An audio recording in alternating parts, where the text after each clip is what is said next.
vamos lá. Então, pessoal, nós temos o medicamento referência, né? O que é o medicamento referência?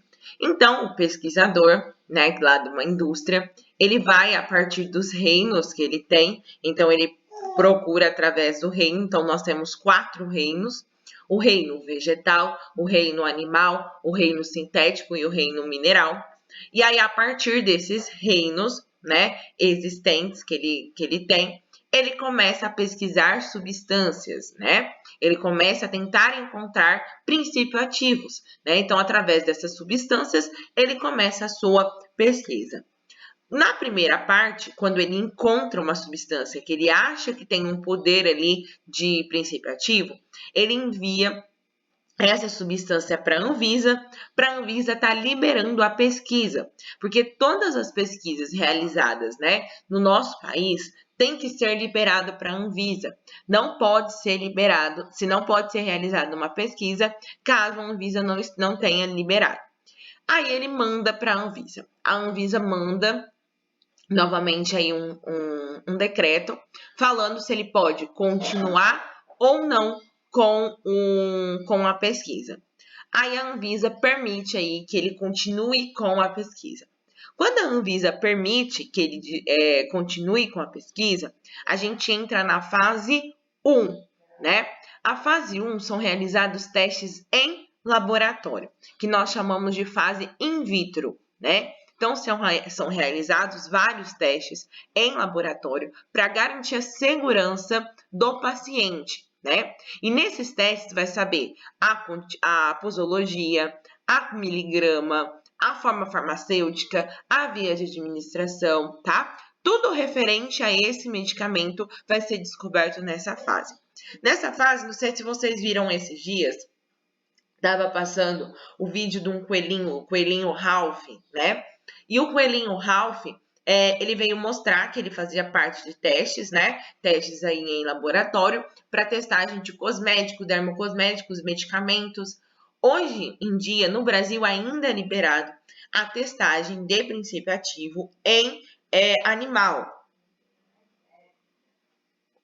Em alguns países, não são mais liberada, tá? A testagem de medicamento em animal. Então, parou-se de testar esse tipo de, né, em animal. Porém, no Brasil ainda é legalizado. E eles buscam aí que nenhum local seja, né, possa, né, fazer esse tipo de testagem, né? Por quê? Hoje nós temos, por exemplo, pele artificiais, nós temos olhos artificiais que simulam aí perfeitamente um olho, uma pele humana, sem aí maltratar os animais, né? Sem maltratar os bichos, sem matar animal, sem matar os ratos, os coelhos, né? Então hoje eles estavam fazendo aquela propaganda para sensibilizar as autoridades, né? Para elas estarem aí proibindo a testagem de cosméticos, termos cosméticos, medicamentos em animais. Essa testagem é feita na fase 1 da pesquisa, né? E aí, nessa parte, é testado a segurança do medicamento, a toxicidade do medicamento. Então, tudo é testado nessa parte. Então, toda uma bula é feita aí nessa fase 1. Eles mandam esses testes para a Anvisa e a Anvisa vai autorizar ou não a continuidade aí dessa pesquisa.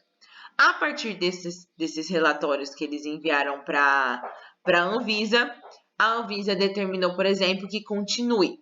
Se a Anvisa determinar que é para continuar com a pesquisa, passa-se para a fase 2. Na fase 2 é dividido em 3 fases, tá? A etapa 1, a etapa 2 e a etapa 3. A etapa 1, essa fase 2, pessoal, é em pessoas, é em seres humanos, né? Então, as pessoas se voluntariam aí para estar participando da pesquisa, assinam um termo de responsabilidade e vão participar dessa pesquisa. E aí, nessa fase 2, na etapa 1, é realizado um estudo em poucas pessoas saudáveis. Então, pega lá o medicamento, né, que ele está sendo utilizado e utiliza em poucas pessoas e pessoas saudáveis. Para quê? Para ver a eficácia do medicamento, para ver se ele vai dar uma reação numa pessoa saudável, se vai afetar, por exemplo, um fígado, um rim, o que vai acontecer com esse paciente. E aí, através disso, a gente consegue observar, né, e aí anotar, diagnosticar as reações adversas do medicamento, né? Passando pela essa etapa 1, vai para a etapa 2, que é em poucas pessoas, pessoas doentes. Então, para que é isso? Para garantir a indicação do meu medicamento. Então, se eu tenho aí um paracetamol e a função dele é antitérmico, ou seja, é abaixar a febre, eu vou testar em pacientes que estejam com febre, para ver se esse paciente vai abaixar a febre dele ou não, tá? Tem que abaixar a febre do meu paciente? Sim, tem que abaixar a febre do meu paciente, né? Eu tenho que conseguir abaixar para ver se realmente esse medicamento é eficaz na indicação dele e qual vai ser as reações que vai acontecer nesse paciente aí que já está com uma patologia. E aí, sendo autorizado, passa para a etapa 3, que a etapa 3 é num grande número de pessoas, tanto pessoas saudáveis como pessoas doentes. E aí é distribuído o medicamento placebo e o medicamento. Então, o paciente, ele não sabe, ele não vai saber se ele está tomando um placebo. O que é um placebo? Um medicamento que não tem princípio ativo, né? Então, é um remédio, né? Ele não possui princípio ativo. E aí, vai começar a fazer a testagem. Então, vai ter pacientes que vão tomar medicamento aí com o princípio ativo e vai ter pessoas que vão tomar somente o placebo. Isso para testar se realmente o medicamento é eficaz. Como que é esse medicamento? Porque às vezes a pessoa fica pensando que ela está tomando determinado medicamento, o psicológico do paciente faz ele ter reações. E nós não podemos deixar o psicológico afetar na hora de uma pesquisa, tá? Então é para isso que é essa fase, para tirar ali todas as certezas, todo de diagnóstico. E depois nós temos a fase 3. A fase 3 é quando a gente tem o registro desse medicamento na Anvisa. Então, esse medicamento, após passar por todas essas fases, ele é registrado na Anvisa. Quando ele é registrado na Anvisa, antes ele fica com um registro provisório, para depois passar para um registro aí, um registro realmente, né? Então ele fica com um registro provisório e aí a gente fica observando as reações que vão ter nas pessoas, né? Que a gente faz no pós-pesquisa, né? Porém, quando ele registra esse medicamento, ele ganha uma patente, né? O que é uma patente? Olha, por 10 anos, por exemplo, só você vai poder comercializar esse medicamento. Esse medicamento não vai poder ter nem genérico e nem similar. Só você vai ganhar sobre esse medicamento. Ah, não, vai ser 20, vai ser 30. Quantos anos vai ser? Vai depender do valor gasto nesse medicamento, né? Então, depende do valor que foi gasto nesse medicamento, é o valor que ele vai ter aí, o tanto de anos, né? Que ele vai ter para esse valor aí reverter para a indústria, né? Isso numa forma aí de uma bonificação pelo pesquisador, né? Ter pesquisado, ter encontrado um novo medicamento, um novo princípio ativo para combater uma nova patologia. Então, isso que eu estou falando para vocês é um medicamento referência. Então, o que é um medicamento referência? É um medicamento inovador, um medicamento que não existia, um novo medicamento. Então, esse é um medicamento referência ou medicamento ético. É um novo medicamento, tá? Totalmente diferente dos que já existem. Né? Então ele vem com essa função aí de trazer uma novidade, algo diferente, né? E além disso, o medicamento referência, ele investe muito em propaganda, né? Por que ele investe em propaganda? Porque as pessoas têm que comprar desse medicamento. Como que elas vão comprar se ele é um medicamento novo? Então ele tem que investir em propaganda, porque as pessoas elas têm que conhecer esse medicamento. Então, por exemplo, o Dorflex. Por que você compra Dorflex? Porque você viu uma propaganda na televisão que está falando assim, Dorflex, o melhor para dores musculares. Então você viu uma propaganda e isso ficou no teu subconsciente. Você chega na drogaria quando você está com uma dor muscular e eu falo, eu quero um Dorflex, né? Porque você viu na propaganda.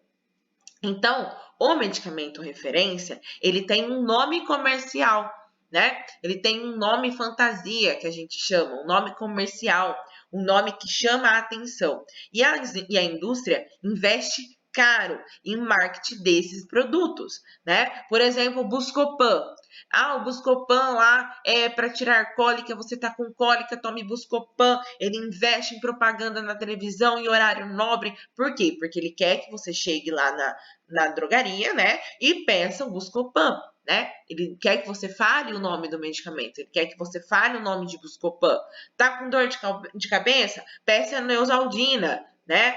Tomou, sua dor passou. Tipo, eles investem nesse tipo de coisa porque eles precisam vender ali o medicamento deles, né? E eles fazem visitas em médicos, para os médicos passarem esse medicamento, para os médicos, né, começarem a divulgar para eles esses medicamentos. Então, o valor investido, pessoal, na parte de marketing é muito grande, tá? É muito grande mesmo, porque eles precisam vender esse medicamento. Então, o medicamento referência é um medicamento inovador, um medicamento que tem um nome comercial, né? Possui um nome comercial e ele tem por um tempo uma patente. Quando a sua patente se quebra, o que é isso? Deu aí os 10 anos, deu os 20 anos ou os 30 anos, enfim.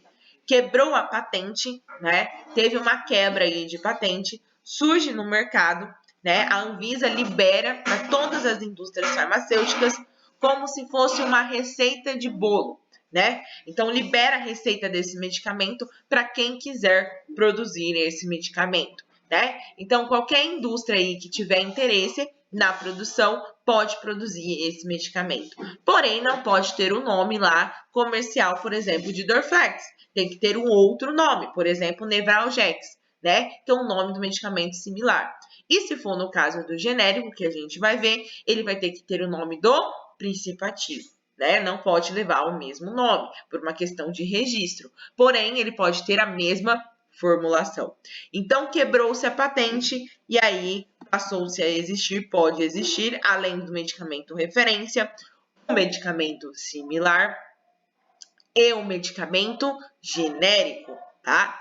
E o que é um medicamento similar? O medicamento similar, ele é um medicamento que ele tem o mesmo princípio ativo do medicamento referência, porém, ele pode se modificar na quantidade. Então, por exemplo, o referência ele tem 30 comprimidos, o similar pode ter 10 ou pode ter 60. Então, ele diferencia aí na contagem de comprimido, ele diferencia no nome, ele tem um outro nome, porém, ele também faz marketing do medicamento similar.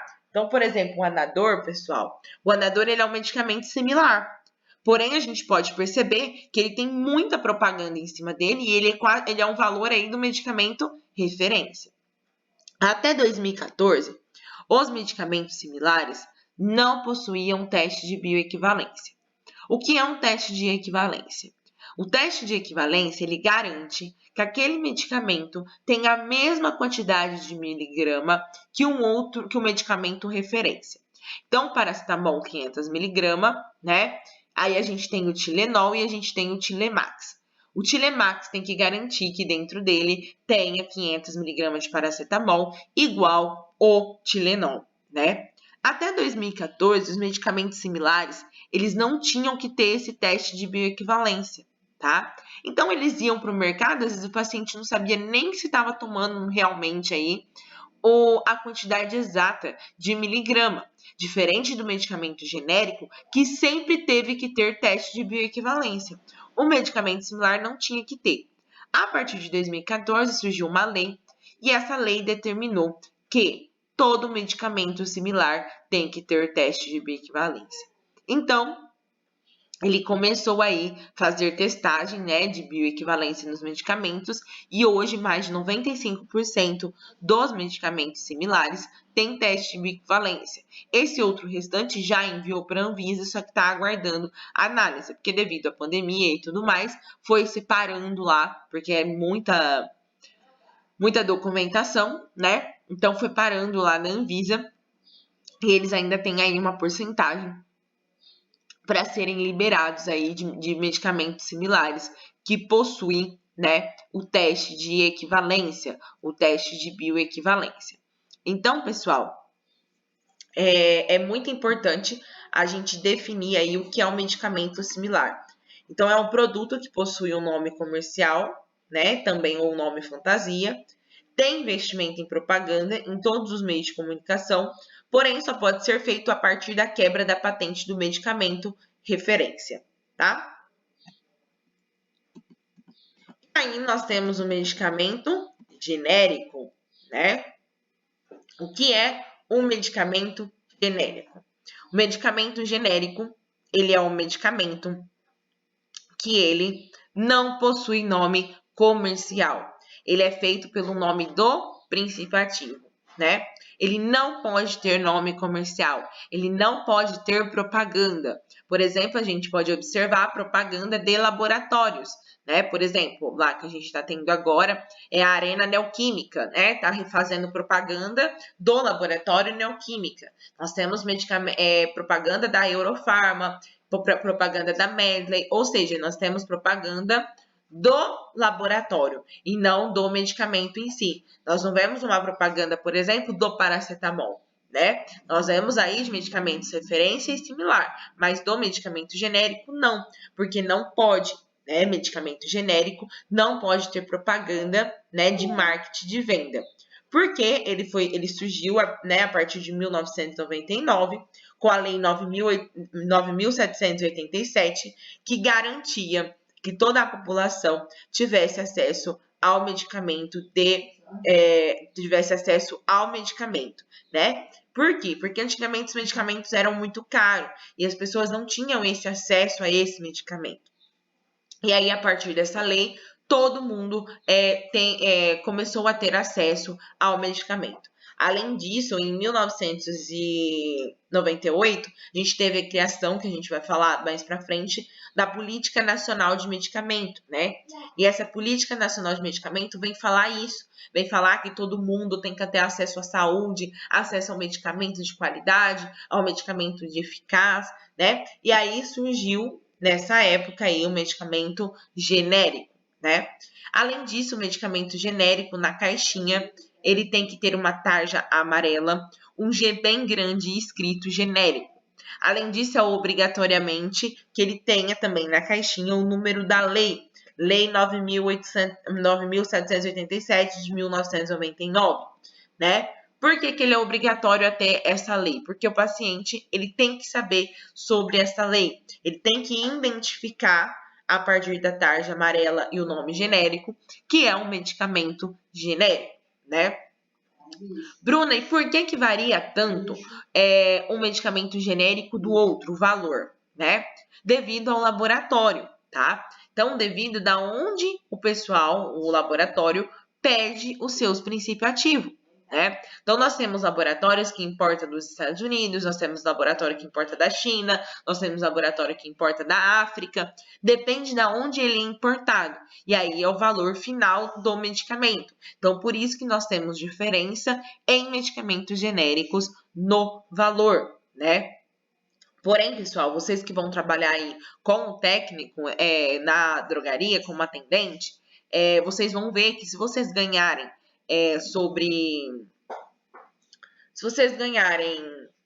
sobre proporção de venda, o medicamento genérico e similar, vocês ganham muito mais. Então, por isso que quando você chega na drogaria, o atendente, ele vai te oferecer um medicamento genérico. Porque a porcentagem de venda dele sobre o medicamento genérico é muito maior do que a porcentagem de venda de um referência. Vou dar um exemplo simples aqui para vocês. Nós temos, por exemplo, o Buscopan. Buscopan é um medicamento referência. Eu compro ele por R$12 e eu tenho o PMC, que é o preço máximo do consumidor, ou seja, o preço máximo que eu posso vender ele por R$17.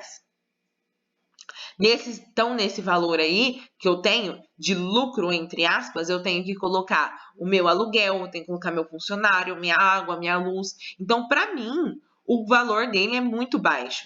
O lucro de um Buscopan é muito baixo, né? Porque eu tenho que colocar várias outras coisas nesse meu lucro.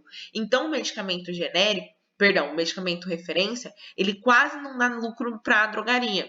Diferentemente de um medicamento genérico e de um medicamento similar, que ele dá um lucro muito maior. Então, vocês vão ganhar muito mais dinheiro vendendo um medicamento genérico do que um medicamento similar, tá? Se vocês ganharem por porcentagem de venda.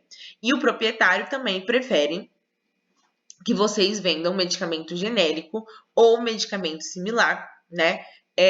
Devido aí essa vantagem também no valor, por ganhar mais no medicamento genérico e no medicamento similar, tá bom? Porém, o medicamento genérico, ele é idêntico, ele tem teste de bioequivalência ao medicamento referência, né? Então, o medicamento genérico, ele é tão bom quanto o medicamento referência.